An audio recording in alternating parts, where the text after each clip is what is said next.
Shalom, shalom à tous. Salue ton voisin, dis-lui shalom. Alléluia. Nous allons continuer notre enseignement les 7 clés de la croissance chrétienne.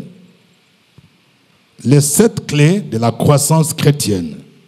Et nous allons relire notre texte de base qui est Actes chapitre 2, versets 41 à 47. Acte 2, 41 à 47. Ceux qui acceptèrent sa parole furent baptisés et en ce jour-là, le nombre des disciples s'augmenta d'environ 3000 âmes. Ils persévéraient dans l'enseignement des apôtres, dans la communion fraternelle, dans la fraction du pain et dans les prières. Tous ceux qui croyaient étaient dans le même lieu et ils avaient tout en commun. Ils vendaient leurs propriétés, leurs biens. Ils en partageaient les produits entre tous selon les besoins de chacun. Ils étaient chaque jour tous ensemble assidus au temple. Ils rompaient le pain dans les maisons et prenaient leur nourriture avec joie et simplicité de cœur, louant Dieu et trouvant grâce auprès de tout le peuple. Et le Seigneur ajoutait chaque jour à l'Église ceux qui étaient sauvés. Amen. La fois dernière, nous avons vu les 3 premiers éléments ou les 3 premières clés de la croissance de l'Église. Et nous voyons ces éléments au sein de l'Église primitive, qui est la première Église. Nous avons vu qu'ils persévéraient d'abord. D'abord, le premier élément, c'était le baptême. On dit, tous ceux qui acceptèrent sa parole furent baptisés. C'est comme le béaba. Et ensuite, nous avons vu l'enseignement des apôtres. Donc, pour grandir, les gens y persévéraient dans l'enseignement de la parole. Et nous avons vu les bienfaits de la parole de Dieu. Sans la parole, nous ne pouvons pas grandir vers la maturité. Et nous avons vu aussi la communion fraternelle. Et aujourd'hui, nous allons voir 4 autres éléments.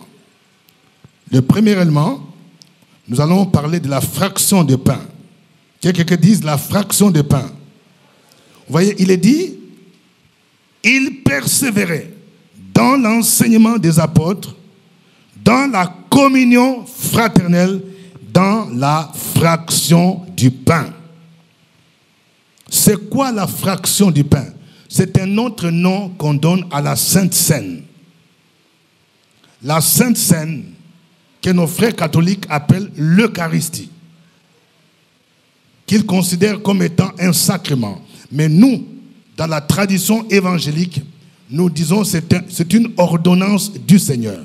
Nous reconnaissons qu'il y a 2 ordonnances que Jésus a données, le baptême et la Sainte Seine, qu'on appelle aussi communion, fraction de pain. Le pain était considéré dans l'Antiquité, surtout en Orient, comme étant le repas de résistance. Et quand on parle de la fraction de pain, c'est la nourriture que les gens prenaient. Et quand on dit Sainte Seine, d'abord, la Seine, donc chez les habitants du Proche-Orient, c'était la nourriture qu'ils prenaient chaque soir. Par exemple, à la descente du travail. Mais quand on ajoute sainte, ça devient un repas sacré. Et nous allons voir l'importance de la Sainte Seine. Il y a des gens qui viennent prendre la Sainte Seine ou la communion sans comprendre quelle est son importance. C'est un élément important pour la vie du chrétien, pour la croissance du chrétien, pour la croissance de l'Église. La Sainte Seine a été instituée par Jésus lui-même. Et le jour où Jésus a institué, c'était le jour où il fut livré. C'est ainsi que je vous dis, il y a une différence entre le judaïsme et le christianisme. Vous allez voir que chaque fois que les Juifs célébraient une fête, ça coïncidait avec quelque chose que Jésus faisait pour donner un autre sens. Par exemple, la Pâque. La Pâque était célébrée par les Juifs pour commémorer leur délivrance, leur sortie d'Égypte. Et maintenant, la résurrection de Jésus a coïncidé avec la période de la Pâque. Donc, du coup, pour nous les chrétiens, la Pâque, nous ne la célébrons plus comme les Juifs. Nous célébrons pour proclamer la résurrection de Jésus. La Pentecôte, la même chose. Les Juifs célébraient la Pentecôte pour célébrer la fête des moissons, 50 ans après la sortie d'Égypte. Et nous célébrons la Pentecôte parce que le Saint-Esprit est descendu les jours où les Juifs célébraient la Pentecôte. Du coup, la Pentecôte prend un autre sens. C'est-à-dire nous célébrons la descente du Saint-Esprit. Et la Sainte Seine, Jésus l'a instituée les jours où il fut livré. Et c'est pendant cette période, c'était la période des Pâques. C'est pourquoi quand nous lisons 1 Corinthiens chapitre 11, versets 23 à 26. 1 Corinthiens 11, 23 à 26. Ça, c'est l'apôtre Paul qui est en train d'expliquer la Sainte Seine. Car j'ai reçu du Seigneur ce que je vous ai enseigné. C'est que le Seigneur Jésus, dans la nuit où il fut livré, il prit du pain et après avoir rendu grâce, le rompit et dit, ceci est mon corps qui est rompu pour vous. Faites ceci en mémoire de moi. De même, après avoir soupé, il prit la coupe et il dit, cette coupe est la nouvelle alliance en mon sang. Faites ceci en mémoire de moi, toutes les fois que vous boirez, vous en boirez. Car toutes les fois que vous mangez de ce pain et que vous buvez cette coupe, vous annoncez la mort du Seigneur jusqu'à ce qu'il vienne. C'est pourquoi celui qui mangera le pain ou boira la coupe du Seigneur indignement sera coupable envers le corps et le sang de Christ. Vous voyez, je vais dire certaines choses sur la Sainte Seine. D'abord, la Sainte Seine est un repas avec deux espèces, selon ce que Jésus a institué. Ça veut dire il y a le pain et il y a le vin. Bon, nous prenons même le jus. Le pain représente le corps de Christ qui a été livré. Donc quand Jésus donnait à ses disciples, prenez ceci est mon corps, il était en train de parler de manière symbolique. Et voilà, le pain que je vous donne symbolise mon corps qui va être livré pour vous. Parce que la mort de Jésus est la base de notre salut. Il fallait que Jésus meure sur la croix de Golgotha. Il dit, le pain représente mon corps. Et le sang, le vin représente son sang qui va être versé. Et vous voyez, il y a une similitude entre ce que les Juifs faisaient et la Sainte Seine. Par exemple, quand les Juifs ont été délivrés de l'esclavage, la dernière plaie qui a poussé Pharaon à laisser partir des enfants d'Israël, Dieu a demandé à Israël d'immoler un agneau mâle sans tache. C'était la préfiguration de Jésus-Christ. Un agneau mâle sans tache. Et il devrait manger cet agneau. Et c'était ça la Pâque juive, l'agneau. Maintenant, Jésus va montrer que non, ce n'est plus l'agneau pascal. C'est lui maintenant qui symbolise cet agneau-là. Et le sang de l'agneau devrait servir de protection ou de rachat. Parce que quand l'ange de la mort devrait entrer, devrait frapper, le sang protégeait les enfants d'Israël. C'était le symbole du rachat. Parce qu'à la place de premier-né des enfants d'Israël, l'agneau qui symbolise Jésus a été sacrifié. Et son sang qui a coulé est comme la rançon, c'est-à-dire le paiement de la rançon. Donc, il y a les deux espèces. Nous prenons le pain et le vin qui représente le sang de Jésus. Deuxièmement, nous prenons la Sainte Seine comme un mémorial. Quelqu'un dit un mémorial. C'est-à-dire en mémoire de. Jésus a dit, faites ceci en mémoire de moi. Ça veut dire que quand nous prenons la Sainte Seine, nous nous rappelons du sacrifice de Jésus sur la croix, sans lequel le salut est impossible. Faites ceci en mémoire de moi.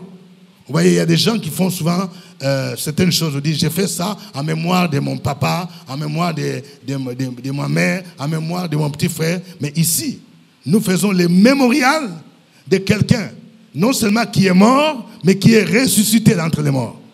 Vous voyez? Un mémorial. Et troisièmement, la Sainte Seine est un repas d'alliance. Quelqu'un dit un repas d'alliance. Vous voyez? Il dit ceci. De même, après avoir soupé, il prit la coupe et dit, cette coupe est la nouvelle alliance en mon sang. Faites ceci en mémoire de moi. Quand nous parlons de l'alliance, la première alliance a été inaugurée par le sang, le sacrifice des boucs, des béliers. Quand Moïse a reçu les 10 commandements, qui symbolisaient la première alliance, les jours où il inaugura cela, il a immolé des sacrifices comme ça se faisait. Il devrait prendre le sang. Parce que d'après la loi, sans effusion de sang, il n'y a pas de pardon. C'est le principe de Dieu. Il fallait que le sang coule. Mais avant, c'était le sang des animaux. Donc, pour inaugurer la première alliance, Moïse a pris le sang. Il a aspergé le sang sur tous les ustensiles. Parce que c'était le sang des animaux.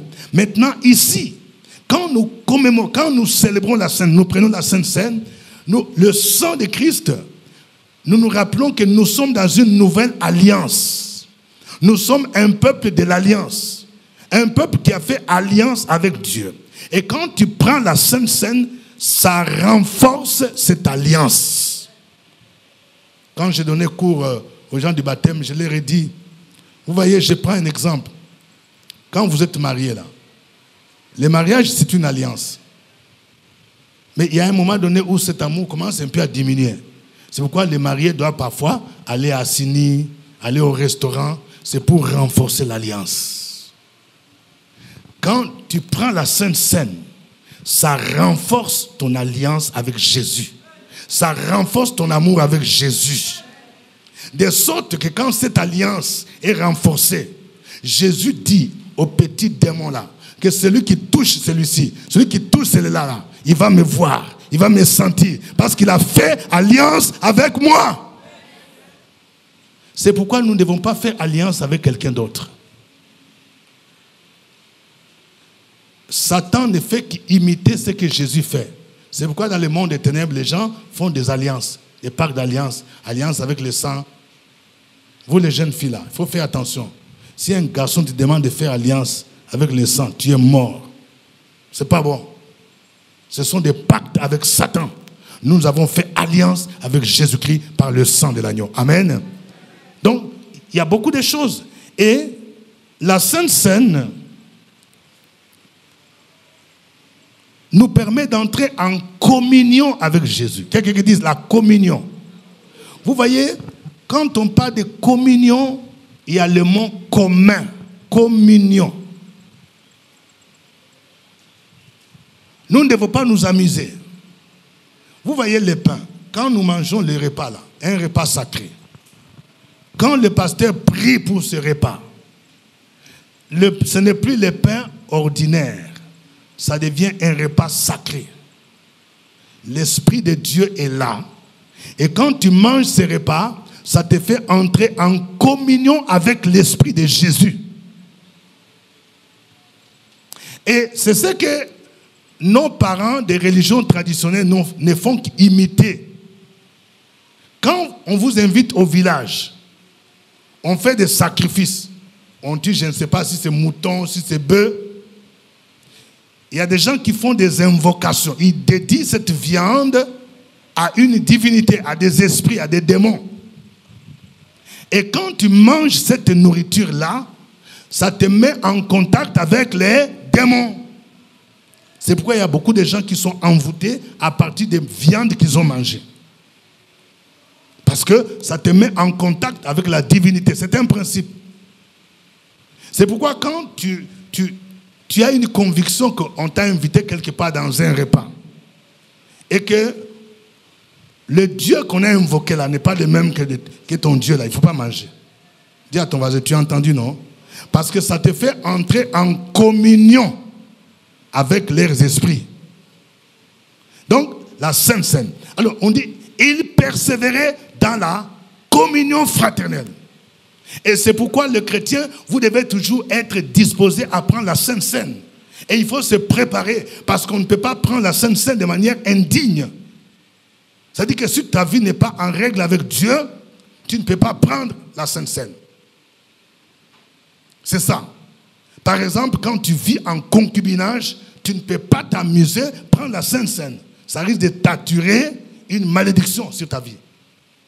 Donc, il ne faut pas s'amuser. Quand tu n'es pas en règle, donc tu ne dois pas t'approcher de la table du Seigneur, jusqu'à ce que tu régularises ta situation.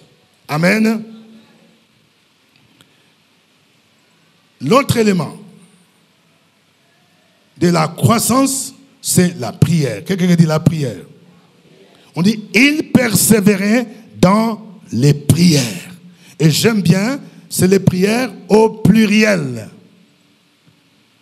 Sans la vie de prière, on ne peut pas grandir spirituellement. On ne peut pas voir la manifestation de la main de Dieu dans nos vies. Il persévérait dans les prières. Vous savez, je vais dire 3 choses importantes sur la prière. La prière fait partie des ministères universels que tout chrétien devait exercer. Vous savez, quand on parle de dons, il y a des gens qui disent, oui, bon, moi je vais entrer dans le groupe musical. J'étais chanté. Moi je vais faire l'accueil. Moi je vais faire l'évangélisation.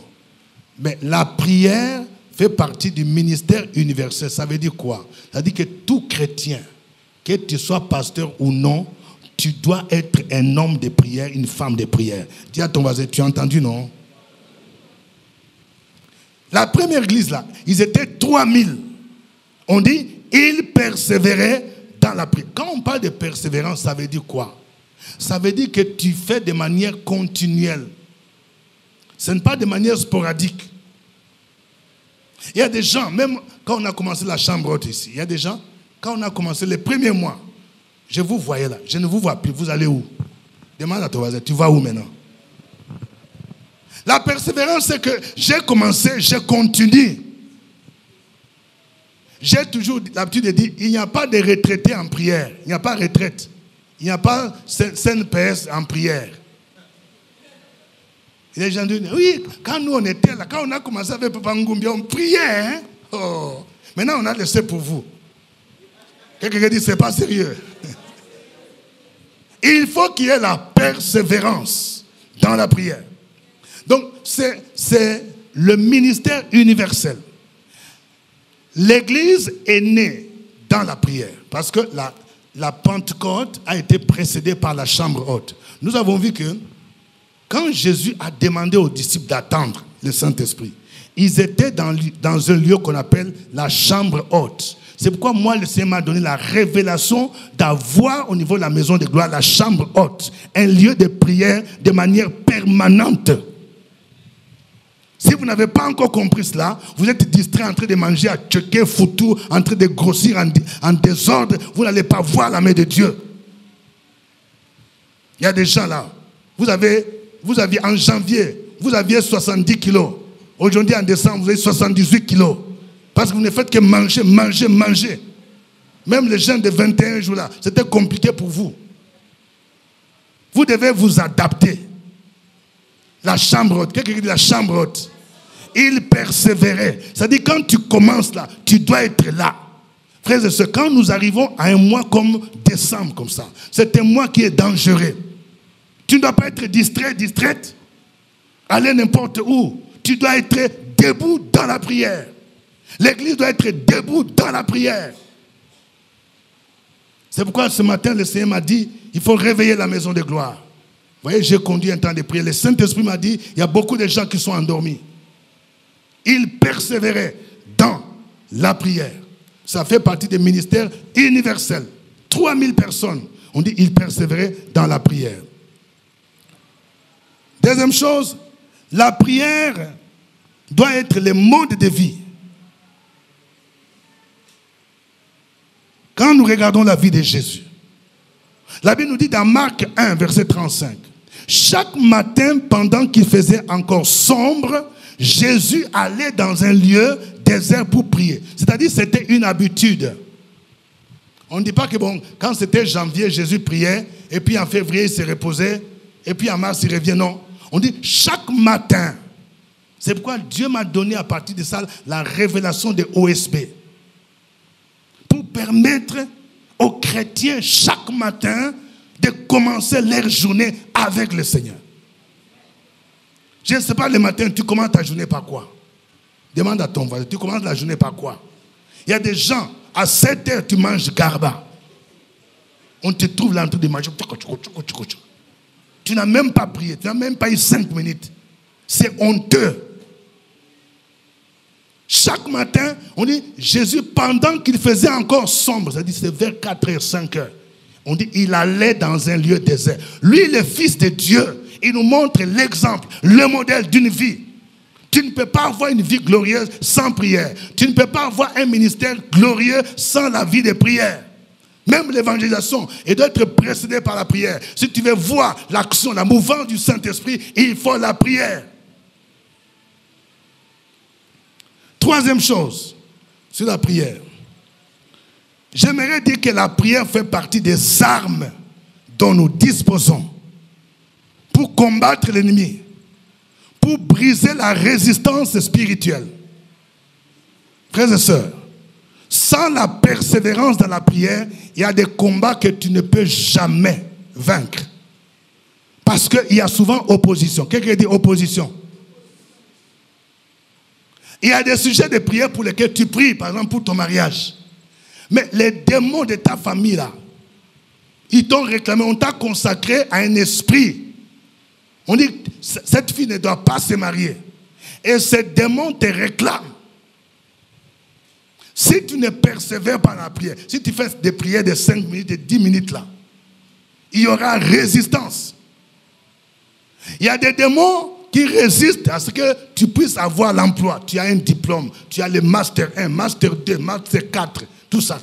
Les démons l'ont dit, tu as menti, tu n'as pas travaillé. Il y a résistance.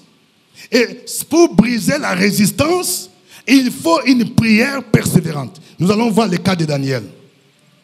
Daniel chapitre 10, 12 à 14. Daniel 10, 12 à 14.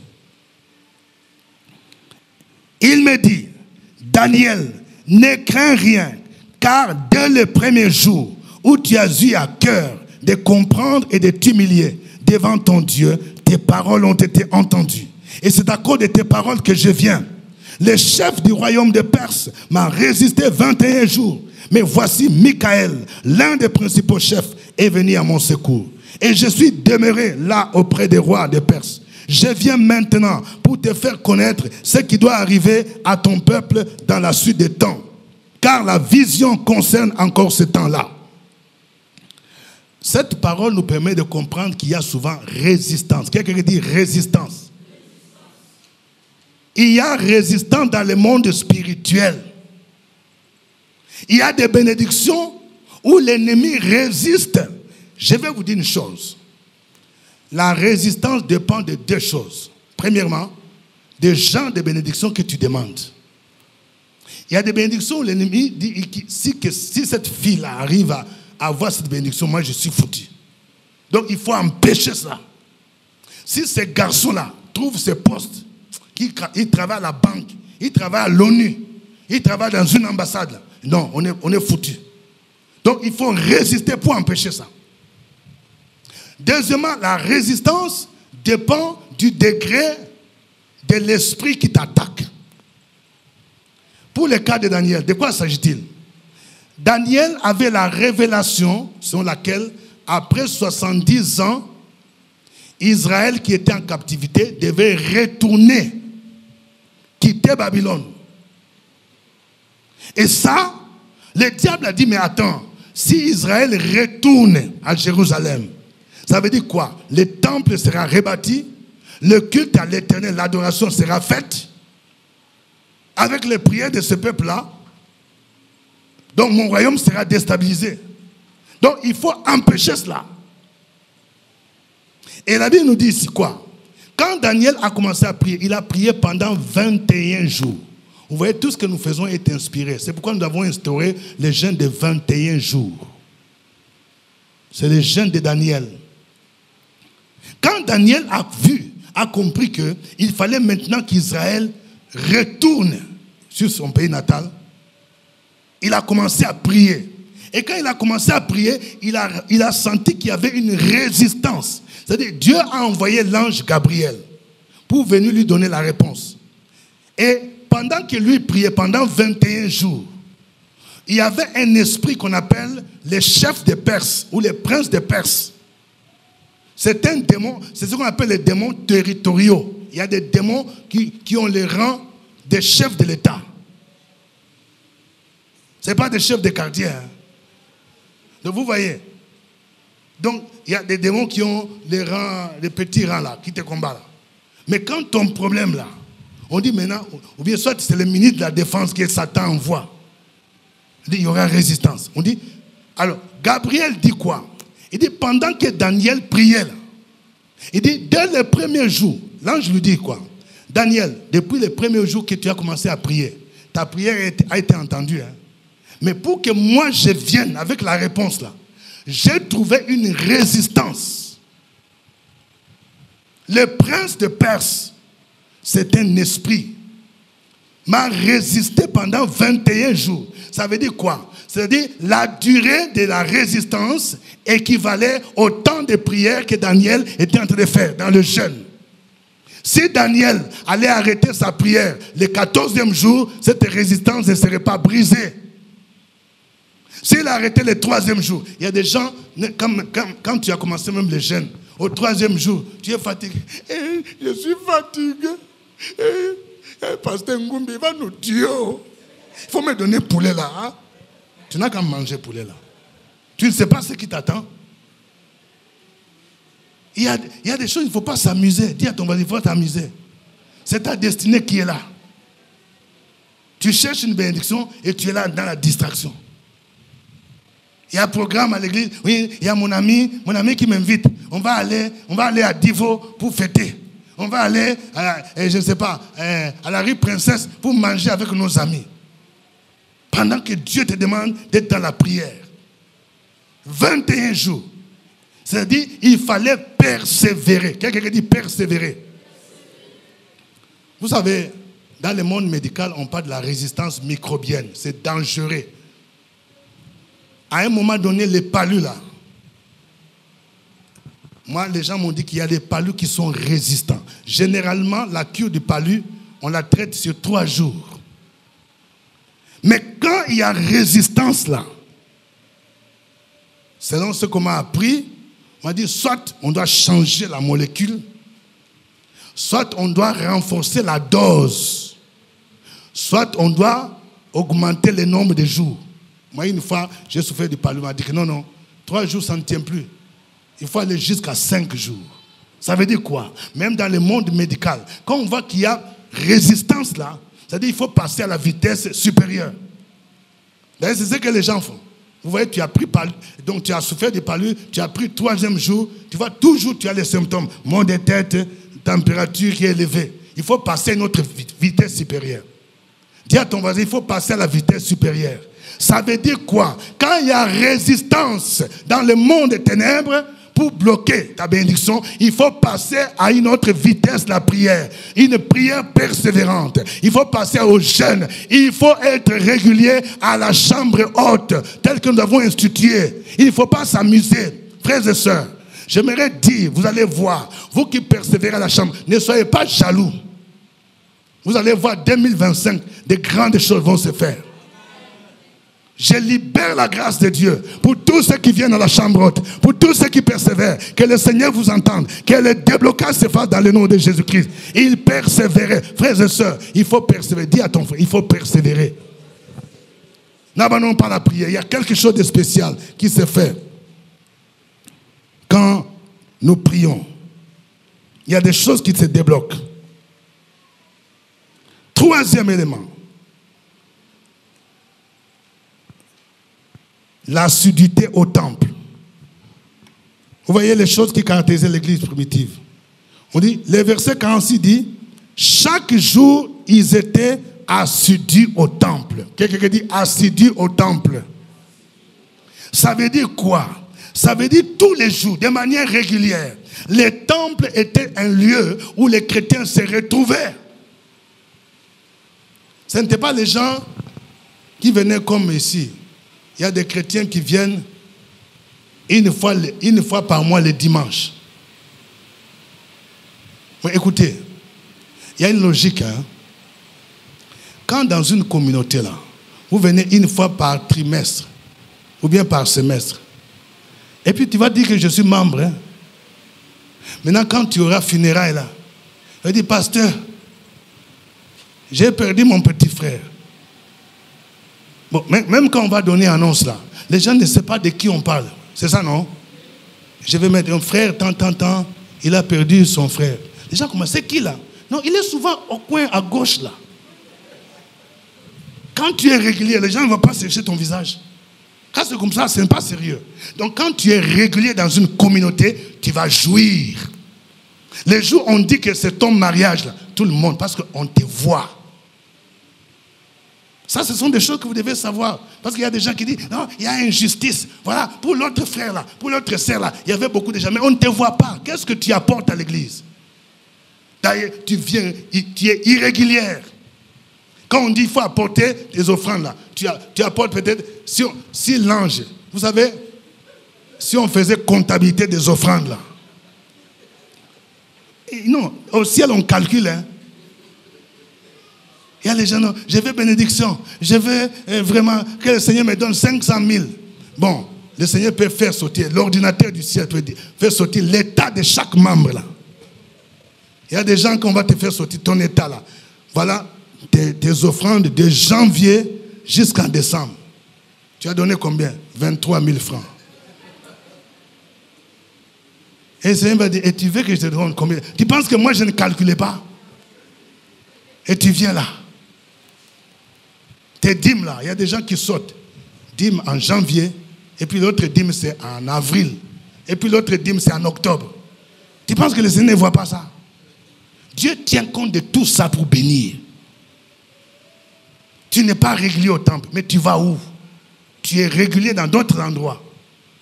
PCO, président du comité d'organisation. Toutes les manifestations d'Abidjan là sont pour toi. Il y a des gens qui entrent même dans des choses qui n'ont rien à voir. Comité d'organisation je ne sais pas, de la jeunesse de Grand Ouest. Tu es là. Et tu vas manquer le culte à cause de toi. Comité d'organisation des anciens footballeurs.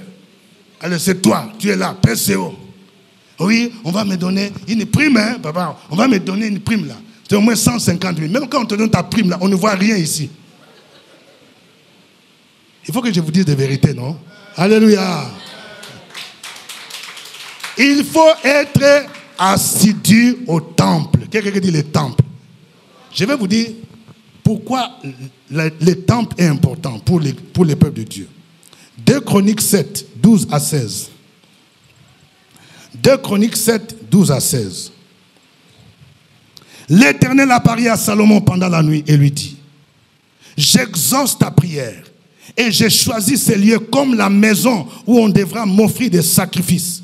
Quand je fermerai le ciel et qu'il n'y aura point de pluie, quand j'ordonnerai aux sauterelles de consumer le pays, quand j'enverrai la peste parmi mon peuple, si mon peuple, sur qui est invoqué mon nom, s'humilie, prie et cherche ma face, s'il se détourne de ses mauvaises voies, je l'exaucerai des cieux.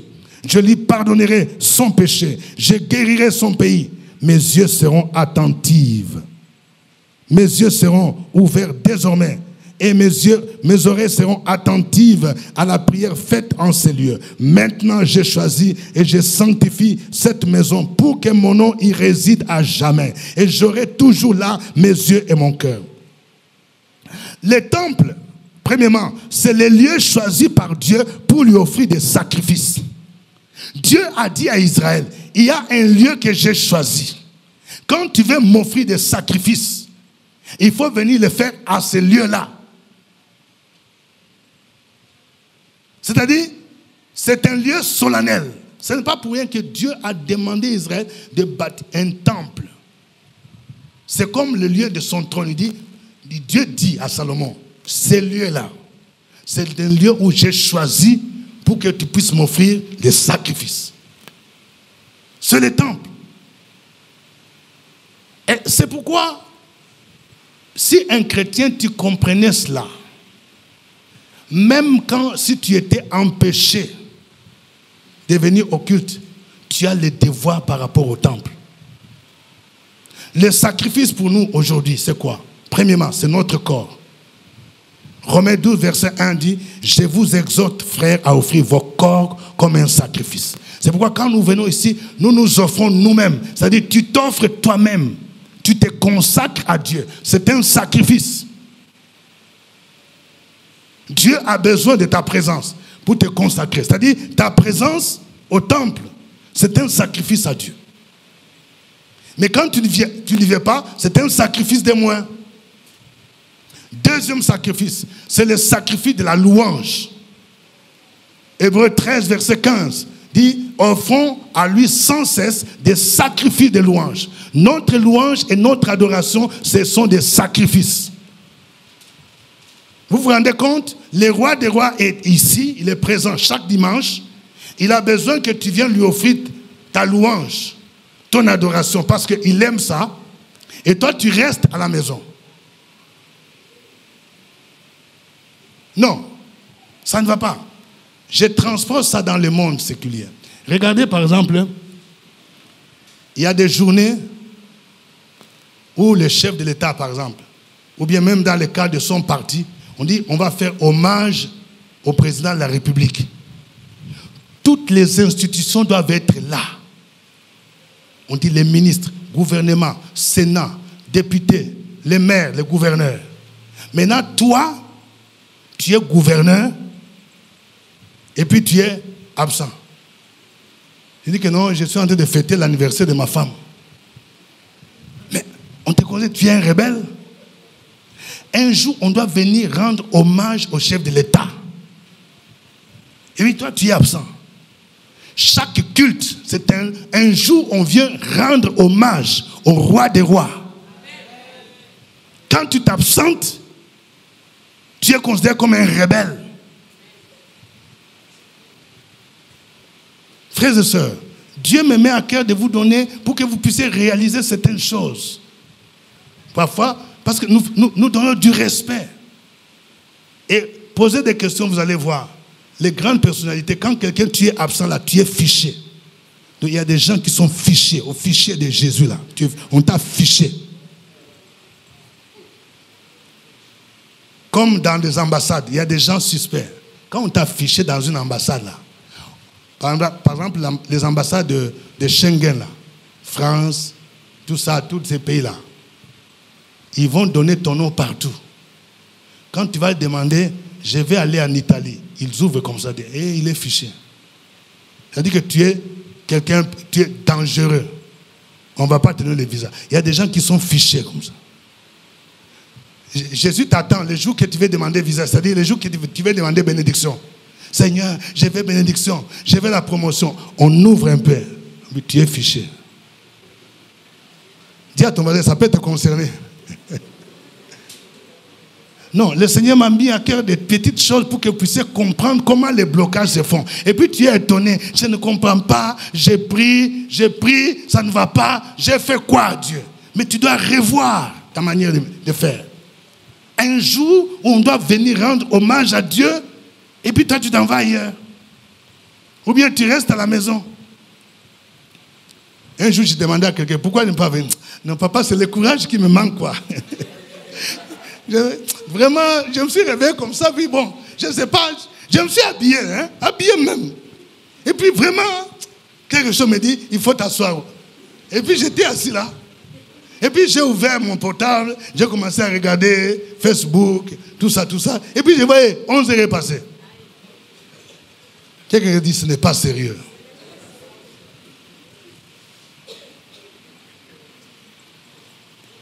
Et le troisième sacrifice, ce sont nos offrandes et nos dîmes. Le dimanche est un jour solennel où chaque chrétien qui vient honorer Dieu, il sait que la maison de Dieu a besoin que je vienne avec ma dîme, avec mon offrande. Regardez, il y a même des gens qui suivent nos cultes en ligne. Il y a quelqu'un qui m'a fait une réflexion. Il dit, mais attends, je suis nourri même à distance. C'est pourquoi il faut que j'envoie même 1 franc. Mais il y a des gens, tu es nourri à distance, cadeau. Mais si tu restes là, mais au moins, tu as épargné le transport pour venir au culte. Mais ce transport-là, si tu étais logique là, tu devais dire que j'envoie même l'offrande. Parce que Dieu attend mon offrande. En fait, Dieu n'a même pas besoin de votre argent. Il veut tout simplement voir comment vous l'honorez. C'est pour votre propre bénédiction. Donc, c'est ça. Dieu a dit, j'ai choisi ces lieux-là. Pour que chaque dimanche, quand tu viens dans ma maison, tu ne viens pas les mains vides. Tu viens m'offrir un sacrifice. La louange, l'adoration, ta propre personne est une offrande et une dîme. Et Dieu a choisi ces lieux. Donc c'est pourquoi je ne peux pas voir quelqu'un, tu es chrétien. J'ai demandé à quelqu'un qui a fait plus de 6 mois, il ne fréquente pas l'église, mais il dit, tu fais quoi? Maintenant, où tu donnes tes offrandes? Bon, non, rien. Mais pendant ce temps-là, tu donnes ton argent ailleurs. C'est-à-dire que ce qui est du devoir du chrétien, tu ne le fais pas. Mais tu es là, en train de sponsoriser, tu es là en train de faire Orange Money, en train de faire des virements. Si je réquisitionne les portables des gens ici, là, on va trouver des messages bizarres. Vous savez, parmi les couples que moi j'encadre qui viennent me voir au bureau, je me souviens, il y a un couple où la femme est venue dire, révérend, mon mari est méchant. Mon mari là, il doit être sorcier. Notre bébé est là. On a besoin du lait, hein? Lait, petit lait, 10 $. Je demande, chérie, donne-moi 5 000. Le lait de l'enfant est fini. Il dit, je n'ai même pas 1 franc. Et là où tu me vois là, 1 franc même, je n'ai pas. Ça, c'est à 8 heures. À 11 heures, un de ses amis lui dit, Joe, je suis moisi, il faut me dépanner. Il dit, bon, il répond, je vais t'envoyer 20 000. Et puis il fait virement, donc par Wave, 20 000. Et puis sa femme donc, a vu le message. Merci pour l'argent que tu viens de m'envoyer. Donc, et sa femme est tombée sur les portables. Il dit, comment on peut être méchant? Ton propre fils, bébé là, 5 000 francs. Tu dis, je n'ai même pas 1 franc. Et puis c'est un ami, hein. Et sa femme a dit, mais voilà, voici, tu viens, il y a 5 minutes, tu viens de faire virement par Wave. Motif, juste dépanner. L'ami a dit, je suis moisi. Est-ce que vous trouvez ça normal? Ça, c'est la sorcellerie. Quelqu'un dit c'est la sorcellerie. Si tu fais des choses comme ça, tu es sorcier. Bon, justification, il dit, non, cet ami-là, je lui avais déjà promis. J'ai dit, à la limite, même si tu avais promis, tu pouvais dire, bon, je t'ai promis 20 000, mais comme mon bébé là, un problème du lait, je divise par 2. C'est ce que les gens font. Jésus te dit, donne mon offrande ici. Et toi, tu es en train de faire wave à un ami pour le dépanner. Et à l'église, tu viens ici, tu n'as même pas mis. Si tu as donné beaucoup, c'est 1000 francs. Quelle honte. Quelqu'un dit, oh honte. Ailleurs, vous donnez de l'argent pour des choses qui n'honorent même pas Dieu. Mais pour ton Dieu, tu ne peux même pas l'honorer. C'est au temple, le lieu on donne.